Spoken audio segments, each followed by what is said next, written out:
राजा और वो महामंत्री जो नया चुना था, और भी 20-30 उसके सैनिक 50 चले गए। राजा और महामंत्री जंगल में अकेले रास्ता भूल गए। उधर से जंगली लोगों का कोई पर्व था, देवी को बलि देनी थी। उनके पुरोहित ने कह रखा था उन जंगली लोगों के सरदार को, उनके पुरोहित ने कह रखा था कि मनुष्य की बलि दो तब देवी प्रसन्न होगी। तो उन्होंने, उस सरदार ने, वहाँ के जो मुखिया ने, जंगल के उन लोगों के मुखिया ने चारों तरफ बहुत से अपने व्यक्ति भेज दिए कि कोई मनुष्य लाओ पकड़ के, आदमी लाओ पकड़ कर, नर बलि। 20-30 जने जा रहे थे। राजा और वो महामंत्री दोनों दिख गए, चारों तरफ से घेर लिए और पकड़ लाए, खड़े कर दिए।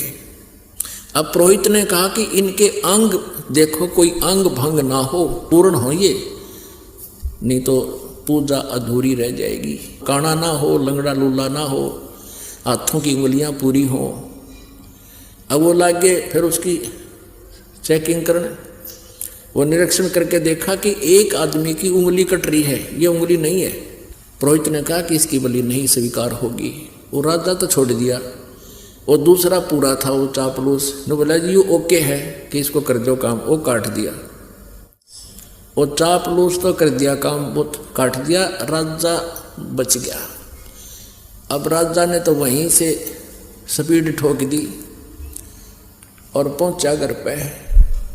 आते ही सबसे पहले उस महामंत्री को जो कैद कर रखा था उसको खोला और सीने से लगा कि भाई मुझे क्षमा करना, मेरे से बहुत भूल बन गई, आपको मैंने जेल में डाल दिया। आपने जो शब्द कहा था उस दिन कि आपकी उंगली कट गई, बहुत अच्छा हुआ, मुझे बहुत दुख हुआ था आपकी बात का, लेकिन आज मेरे साथ वो घटना घट गई कि आपका वचन सही था, कि ये बहुत अच्छा हुआ। अब राजा समझ गया, राजा को पता लग गया कि मेरी उंगली कटने से मेरी मौत बच गई, मेरा जीवन बच गया, नहीं तो मेरी जान जानी थी। तो फिर उस राजा ने मंत्री से कहा कि भी ठीक है, मेरे लिए तो अच्छा हुआ, मेरी उंगली कट जाने से मेरी जीवन रक्षा होगी, लेकिन आपके लिए क्या हुआ? आपको अननेसेसरी 6 महीने की कैद काटनी पड़ेगी। अब वो महामंत्री, भूतपूर्व महामंत्री कहता है कि मेरी भी जान बच गई ना, आज तेरे साथ मैं होता और मेरी जान जाती, इस 6 महीने की कैद में मेरा भी जीवन रक्षा होगी, ये भी बहुत अच्छा हुआ।